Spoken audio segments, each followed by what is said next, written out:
Assalamu alaikum guys, my name is Dr. Hasnain Jasim, and yesterday we started the infectious disease subject, and today we are going to talk in infectious disease about the hematological infections. So these are the infections basically which are going to spread through the blood. So today in hematological infections, first disease which we will discuss, it is about the shock and how we are going to diagnose the shock. So shock basically, it is a thing or it is a disease in which what will happen, that blood supply to our multiple organs, it is going to be decreased, due to which there are chances of multiple organ failure, because blood, it is the main source of communication between different organs, and all the nutrients and everything, it is going to be communicated or transferred through the blood.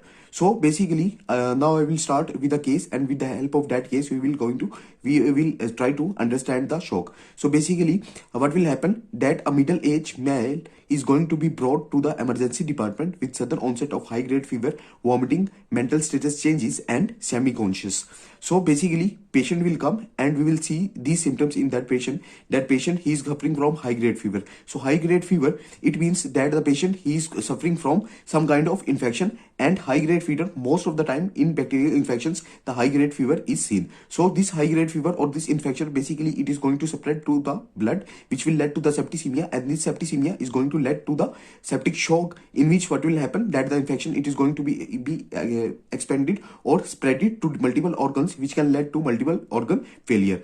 So when we are going to do the physical examination or clinical examination, in that what we will see, that the radial pulse of that patient, it is going to be weak, and plus the BP, it is going to be down, means that it will be 90/65, and plus we will see that the patient, he is having warm extremities. So basically, these things, they are clue that the patient is coming high grade fever, with symptoms of high grade fever, mental stress changes, and semi consciousness. Plus in physical examination, when we are going to see these three things, that the radial pulse, it is going to be low, plus BP, it is going to be low, and plus the extremities, they are going to be warm. So this is a clear and cut diagnosis for the septic shock. And basically, here the warm extremities, these are present due to the peripheral vasodilation. Peripheral vasodilation will be present in our extremities, due to which the extremities, they are going to be feel as warm. Okay, so next one, we should know about the septic shock, that it is the most difficult shock to be treated in the hospital.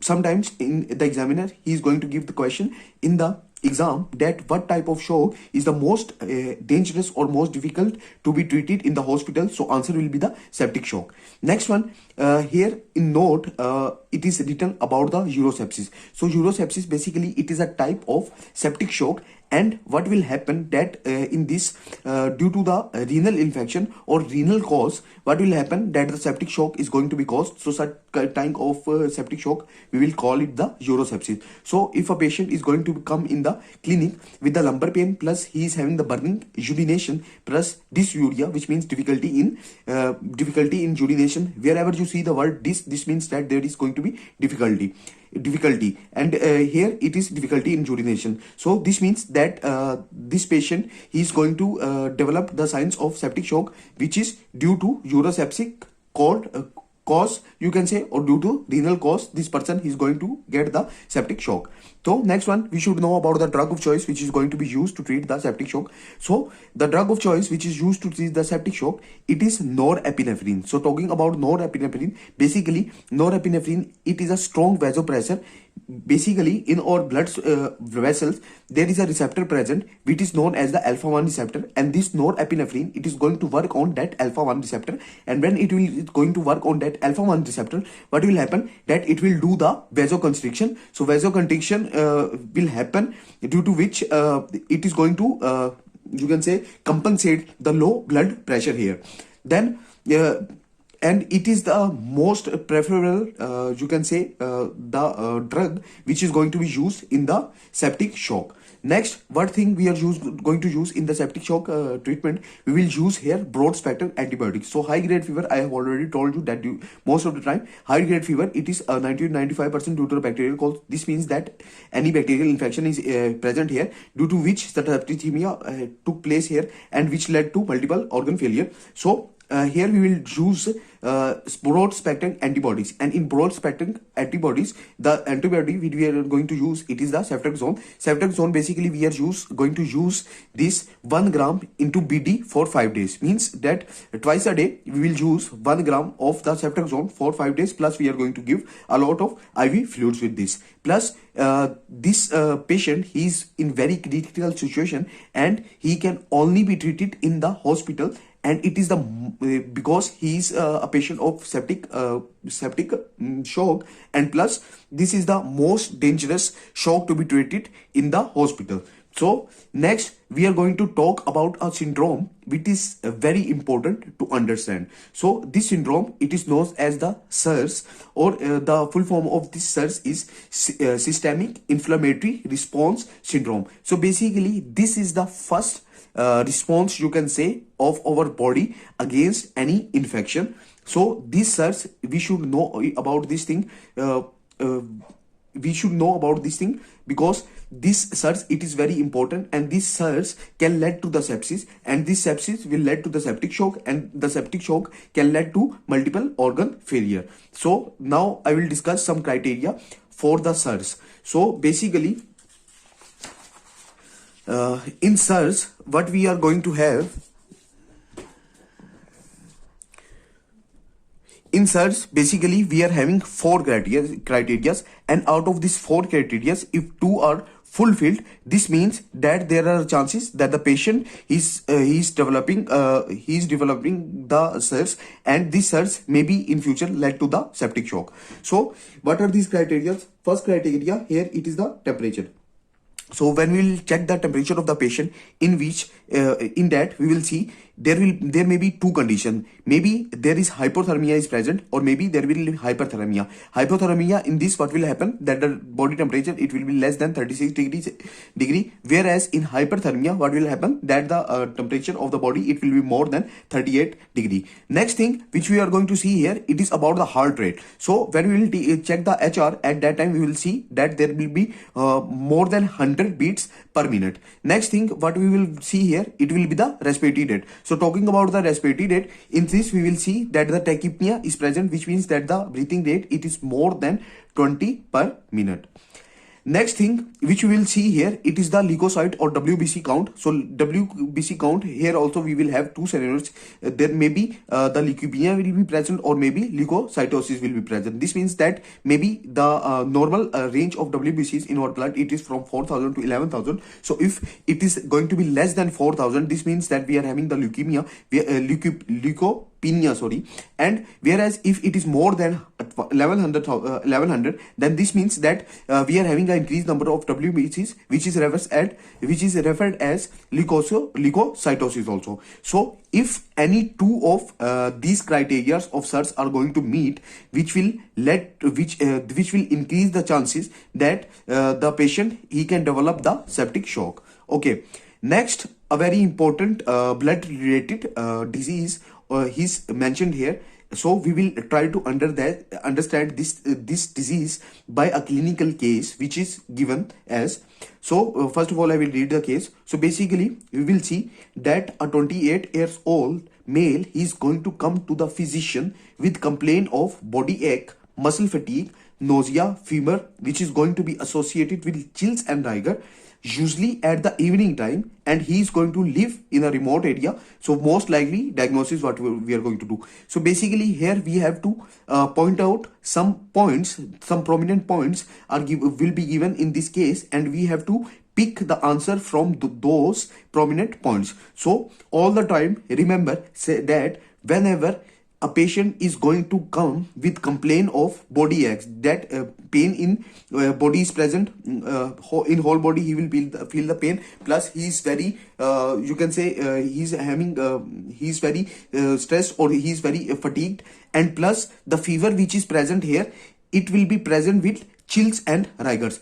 about chills and rigors, you should remember one thing also, that whenever there is going to be abscess present, at that time also, if the fever is going to be present, it will be also chills and rigors. But here the case it is different. So in this scenario, what is present, that the patient is going to have chills and rigor with the fever, and this thing usually is going to develop in the evening. So evening also, it is a prominent point here, we should remember this thing. And plus, this patient will, most of the time, he will come and complain that he has came from a remote area. So whenever the remote area and the patient is going to come with such kind of symptoms, we can definitely, we are going to diagnose this disease or this case as a case of, as a clear-cut case of malaria. So malaria basically, this malaria basically, it is going to be spread through mosquitoes, and mosquitoes, as we know, that the sanitary measures in the remote areas, they are not good as compared to the big cities. So what will happen, that from such background, if the patient is going to come with such kind of sign and symptoms, with such kind of complaints, so it will be a clear cut sign that the patient is suffering from the malaria. And other some analysis we can do, some blood culture, and that is going to confirm. So about malaria, we should know first of all that whenever there is going to be asked that what is the most the drug of choice for the malaria, so our answer should be chloroquine. So basically, chloroquine, how can we use this drug? So basically, this drug we are going to use with milk, plus this drug we are going to use twice a day, or BD for at least 3 days. And this drug, about this drug, you should know that this drug, it is also safe in pregnancy, which means that it is not going to cross the placenta, and it is not going to affect or cause any effect on the fetus. Next, the drugs in malaria, high grade fever is present. So to control that thing, we can use the antipyretic drugs here. So we can use Panadol here or paracetamol here, which can be used twice for 2 times a day, or twice BD we can use it. And plus, we should make it clear that the patient, while he is on treatment for while he is using the chloroquine drug, at this time at this time the patient, he should not take any kind of bath. So now let's try to understand about the causative agent of malaria. So malaria basically, it is going to be caused by the plasmodium, which is going to present inside the mosquitoes. So these mosquitoes which carry this plasmodium, we refer them as the female Anopheles mosquitoes. So basically, these female Anopheles mosquitoes, they are going to have plasmodium, and this type of plasmodium which is going to be present in mosquitoes, we are going to refer it as the sporozoite. So this sporozoite, what will happen, that when the mosquito is going to bite the patient, at that time it will insert its sporozoite into the blood of the patient, and from the blood of the patient, this sporozoite, it is going to change into merozoite, and this merozoite, this changing, it is going to take place in the liver. After that, this merozoite, he is having 2 types of fate. First fate is that this merozoite, it will change into the hypnozoite, and this hypnozoite, it will remain hidden in the liver, and in suitable condition for this plasmodium in future, maybe it will cause the malarial infection. But the second chance is that this merozoite, it is going to be, the second fate is that this merozoite, it is going to be changed into the schizone, and this schizone, it is going to affect on the RBCs, and it will do the lysis of our RBCs. So for now, a little bit I have explained about this whole process, how this sporozoite, it is going to convert into different things, or how this plasmodium is going to convert into different things and cause different things it is going to cause. But in future, we will study about the lifespan of malaria or plasmodium in detail.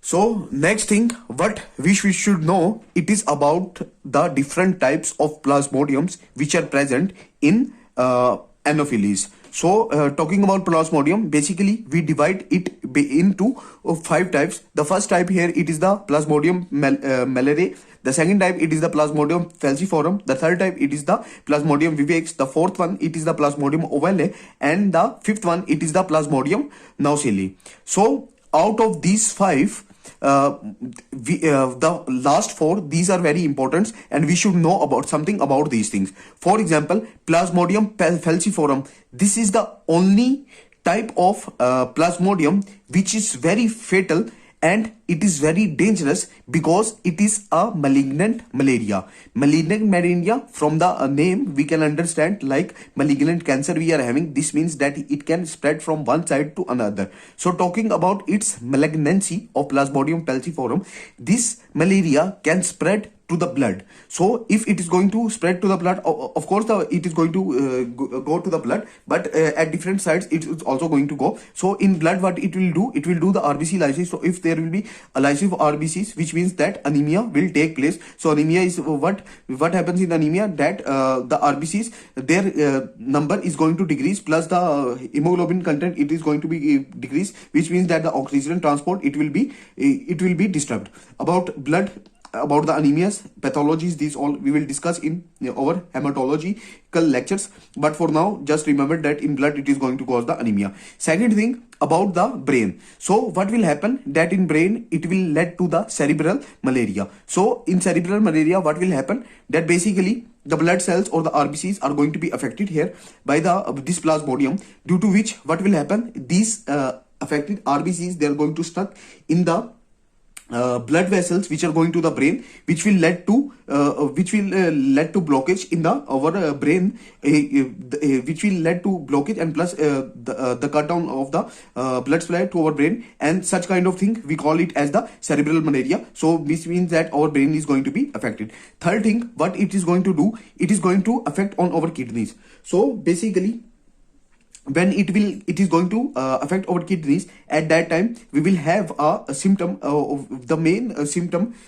of such kind is that when the Plasmodium falciparum is going to affect our kidneys, is that the patient, he is going to have black water urine. So this black water urine, why it is present? So basically in our kidneys, we know that we are having the arterial arterioles which are taking blood to the kidneys. So what will happen, that the blood supply, it is through the afferent arterioles, and here we are having the affected RBCs. So these RBCs, what will they are going to do, they are going to stuck in these arterioles, and due to which what will happen, that the blood supply or the blood coming to the kidneys through the afferent arteriole, which is coming for the filtration, it will be disturbed. So due to this disturbance, what will happen, that the blood, it is coming to the kidneys for the process of filtration. So this filtration process, it is going to be abrupted or disturbed. So due to this, what will happen, that the blood supply is going to be decreased, and due to this, that we can see there will be changes in the urine color, because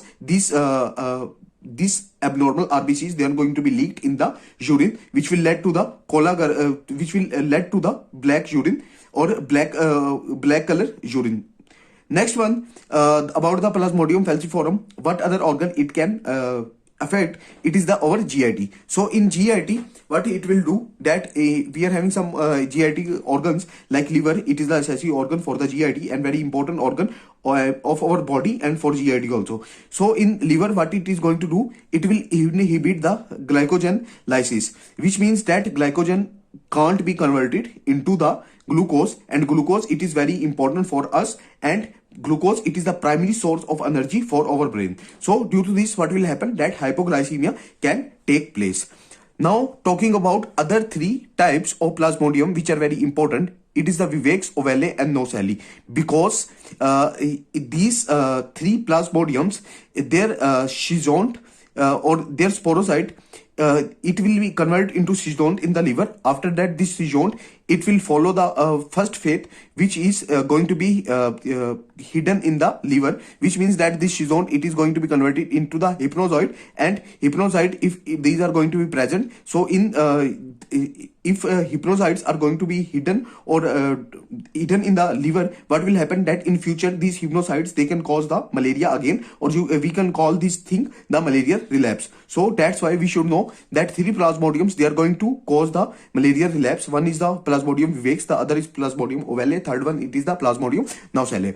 Whereas the most malignant and the most dangerous plasmodium, it is our Plasmodium falciparum. Okay, next thing, we should know about the drug of choice which is going to be used in case of relapse of malaria. So for relapse of malaria, all the time the drug which we are going to use, it is the Primacoin. Primacoin drug we will use all the time for the relapse of malaria, whereas chloroquine we are using for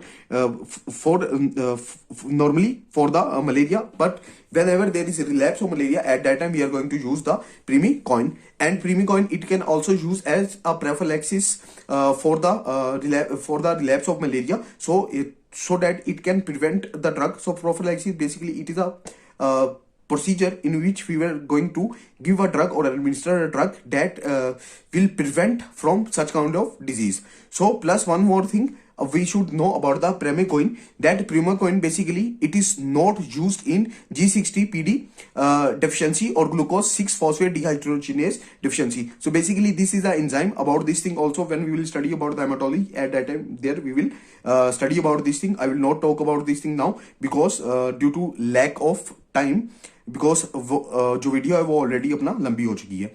Okay, next point which we should know, that the malaria, if it is going to become chronic or it is long term malaria, means कि अगर disease जो है वो लंबे अरसे तक चलती रही तो वो acute से chronic के अंदर convert हो जाएगी. At that time what will happen, that this chronic malaria it can lead to splenomegaly. Splenomegaly के अंदर भी क्या होगा कि स्ट्रक हो जाएगी, अपने कहते हैं स्प्लीन जो है उसकी अपना ब्लड वेसल्स के अंदर जो एबनॉर्मल हमारे आरबीसी हैं, जिस वजह से अपने कहते हैं हमारी स्प्लीन जो है उसका साइज जो है वो इंक्रीज अप हो जाएगा.